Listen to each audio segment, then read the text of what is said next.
नमस्कार दोस्तों, फिर से आप सभी का स्वागत है आपके पसंदीदा एमपीपीएससी उत्कर्ष के इस यूट्यूब चैनल पे।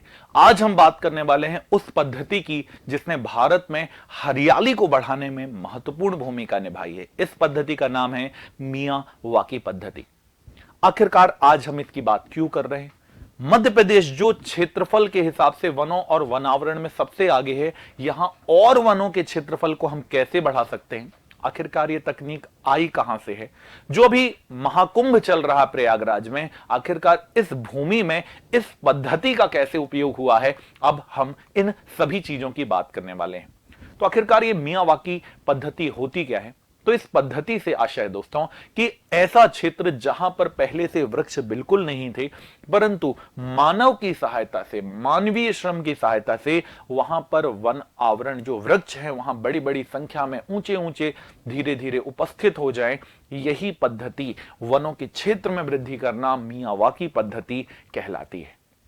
तो चलिए एक एक करके बात करते हैं कि आखिरकार मियावाकी पद्धति के चर्चा में आने के ये कारण क्या दिखाई देते हैं। तो इसका पहला कारण है चर्चा में आने का कि जो अभी अभी कुंभ हुआ है, जी हां, प्रयागराज में जो अभी कुंभ हुआ है, इस कुंभ 2025 के आयोजन जहां हो रहा है वहां पहले बहुत ऊंचे ऊंचे कचरे के ढेर हुआ करते थे, पर मियावाकी पद्धति का उपयोग करके पिछले 2 सालों में, जो पुराना समय है, तो लगभग पिछले 2 सालों में यहां लगभग 56,000 वर्ग किलोमीटर का जो क्षेत्र है इसे जंगल के रूप में रूपांतरित कर दिया गया है, परिवर्तित कर दिया गया है।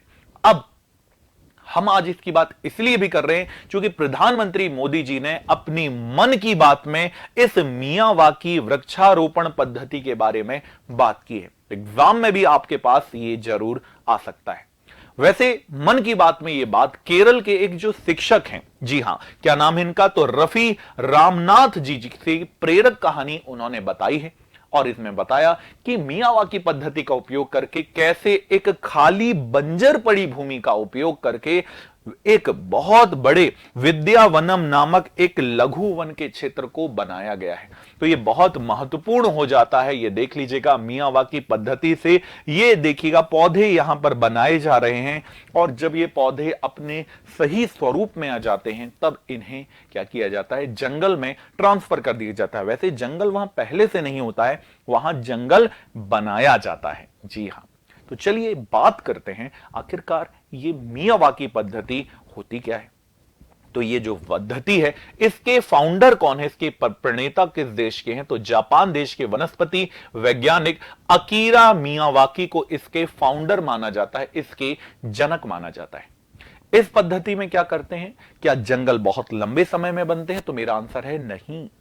इसमें कुछ ही वर्षों में, बहुत कम वर्षों में जंगलों को घने जंगलों में बदल दिया जाता है, वो भी मानवीय सहायता की। इसके लिए क्या किया जाता है, तो इसके लिए ऐसे पौधों और वृक्षों का, झाड़ियों का चयन किया जाता है जो तेजी से एक दूसरे के सहारे फैलते हैं, ऊंचाई को प्राप्त करते हैं। क्या इसमें किसी विदेशी पौधों को लगाया जाता है, तो आंसर है नहीं। इसमें हमारे देश के स्वदेशी प्रजाति के प्राकृतिक रूप से जंगल में उगने वाले पेड़ पौधों को लगाया जाता है जो सामान्य तरीके से 10 गुना अधिक तेजी से अपने आप का विकास कर पाते हैं।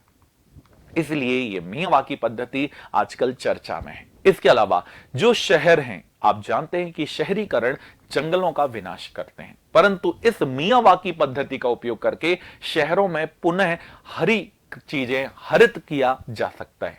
तो ये बहुत महत्वपूर्ण हमारे लिए हो भी जाता है। इसके अलावा इस कार्यकाल में जो पेड़ हैं वो अपना खुद ही विकास करते हैं। मानवीय सहायता केवल इसके लगाने में होती है। इसके बाद लगभग 2 से लेकर 3 साल के भीतर ये अपनी मैक्सिमम हाइट को, जितनी इनकी अधिकतम हाइट है, उस हाइट को प्राप्त कर लेते हैं। इसके अलावा ये जो मियावाकी पद्धति है इसका उपयोग करके अधिकतर जो पेड़ पौधे हैं वो आत्मनिर्भर से होते नजर आते हैं। अर्थात इसमें ना मानव को कोई जंगल में या इन क्षेत्रों में ना हमें पानी डालने की जरूरत है, ना हमें खाद डालने की जरूरत है, ना ही इसे हमें रखरखाव की आवश्यकता है किसी भी प्रकार से। बस ये खुद ही एक बार लगाने के बाद अपने आप का विकास करने लगते हैं। इसके अलावा ये पेड़ 4 मीटर तक बहुत सीमित हो सकते हैं, अर्थात ये अपनी परम ऊंचाई को प्राप्त भी कर सकते हैं। और इसमें पेड़ों को अपनी हाइट को प्राप्त करने में अधिकतम कितने साल का समय लगता है, तो ये 3 साल में ही लगभग अपनी अधिकतम ऊंचाई को प्राप्त कर लेते हैं। तो चलिए एक बार देखते हैं कि आखिरकार ये मियावाकी पद्धति से पेड़ पौधे कैसे लगाए जाते हैं, या आप अपने क्षेत्र में, यदि आप किसी क्षेत्र में बैरन देख रहे हैं, बंजर देख रहे हैं, तो आप कैसे करके इसे लगाकर अपने क्षेत्र को हरा भरा कर सकते हैं। तो इसमें सबसे पहले क्या करना है कि हमें अपनी मिट्टी की जांच करनी है, क्या वो मिट्टी पेड़ पौधों के उगने लायक है या फिर नहीं है। दूसरा पॉइंट करना है, मिट्टी में आखिरकार जो वो मिट्टी है उसमें कैसे पेड़ पौधे उग सकते हैं, इसके ऊपर चर्चा करनी है। तीसरा, अब पता हो गया कि ये पेड़ उग सकते हैं, तो उन्हीं पेड़ों के बीजों से पौधों को हमें फिर से नए रूप में लगाना है, अपनी नर्सरी में लगाना है। नर्सरी में लगाने के बाद उस वहां पर जहां उसे हमें लगाना है वहां पर लगभग 3 फीट गहरा गड्ढा खोदकर उसमें खाद डाल देनी है। पहली बार में ही बस खाद डालनी है। 3 फीट का गड्ढा खोदिए, उसमें खाद डाल दीजिए। इसके बाद जो नर्सरी में हमने पौधा लगाया था उसे अब इस जमीन में लगा दीजिए, और जब तक आप देखिएगा 3 साल की माइनर देखभाल में वो पौधा अपनी अधिकतम ऊंचाई तक पहुंच जाएगा, और वह बंजर भूमि जहां कुछ नहीं उगता था, अब वह क्षेत्र पूरा हरा भरा हो जाएगा। यह है इस मियावाकी पद्धति की विशेषता। तो क्या करना है, स्टेप्स क्या हो गए, तो पहला स्टेप हो गया मिट्टी के जांच करना है कि मिट्टी आखिरकार कैसी है। वृक्षारोपण में कौन सी प्रजाति का चयन करना है ये कीजिएगा। फिर जमीन को तैयार करना है, फिर वृक्षारोपण की प्रक्रिया को शुरू करना है, और अंत में 3 वर्षों तक वनों की देखभाल करना है। और यदि हम इतने स्टेप्स को अपना लें तो मान के चलिए आप सभी कि हम बैरन जगह को जंगलों में परिवर्तित कर सकते हैं। आखिरकार भारत में इस मिट्टी और इस पद्धति का उपयोग कहां कहां हो रहा है, चलिए एक बार जानते हैं। तो सबसे पहले वहीं हुआ है जहां पर दुनिया की सबसे ऊंची मूर्ति लगाई गई है, सरदार पटेल साहब की। यह जगह है गुजरात के केवड़िया में। तो गुजरात के केवड़िया में ऐसे ही करके जंगल का विकास किया गया है। दूसरा, तेलंगाना सरकार ने भी ऐसे ही घने वृक्षों का उपयोग करके याद्रादी, याद रखिएगा, याद्रादी पद्धति का उपयोग करके इसी प्रकार से वारंगल में वनों को लगाया है।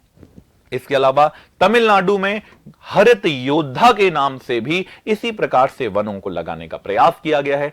तेलंगाना सरकार ने ऐसे ही पेड़ पौधों को बढ़ोतरी देने के लिए, है ना, तेलंगाना को हरित हरम के नाम से एक प्रोजेक्ट चलाया है। तो देखिएगा, एक राज्य नहीं है, गुजरात भी है, तेलंगाना भी है, तमिलनाडु भी है। बस हमें अर्थात मध्य प्रदेश वासियों को इसमें और आगे बढ़ने की आवश्यकता नजर आती है।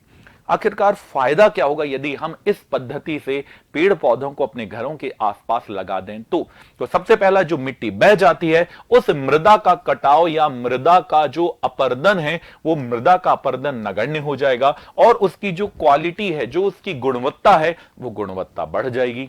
इसके अलावा पारंपरिक तरीके से जो पेड़ उगता है वो 10-15 साल में बढ़ता है, परंतु मियावाकी पद्धति से लगा हुआ पेड़ 3 साल में ही अपनी मैक्सिमम हाइट को प्राप्त कर लेता है और अधिक कार्बन का अवशोषण भी करता है। इसके अलावा जल की, वायु की गुणवत्ता सुधरती है क्योंकि पेड़ पौधे ज्यादा हैं। इसके अलावा बायोडायवर्सिटी बढ़ेगी। इसके अलावा जल प्रदूषण में नियंत्रण होगा। जो हमारा इकोलॉजिकल है, पारिस्थितिकी तंत्र है, वो संतुलित हो जाएगा। घने जंगल में तीव्र विकास होगा। गर्मियों में दिन और रात का तापांतर कम होगा। गर्मी में आप जानते हैं दिन बहुत ज्यादा गर्म हो जाते हैं, ऐसा नहीं हो पाएगा यदि हम क्या लगा लें, मियावाकी पद्धति से जंगलों का विकास करते हैं। इसके अलावा पेड़ होंगे तो जीव आएंगे, पक्षी आएंगे, जंतु होंगे, अर्थात प्राणी जात सभीयों का आवास मिलेगा। ये सभी चीजें बहुत महत्वपूर्ण दिखाई देती है। इसके अलावा मुंबई भी अब, अर्थात महाराष्ट्र भी, देखिएगा गुजरात पढ़ा हमने, तेलंगाना है, तमिलनाडु हो गया। अब महाराष्ट्र का मुंबई भी अपना पहला मियावाकी फॉरेस्ट को डेवलप कर रहा है।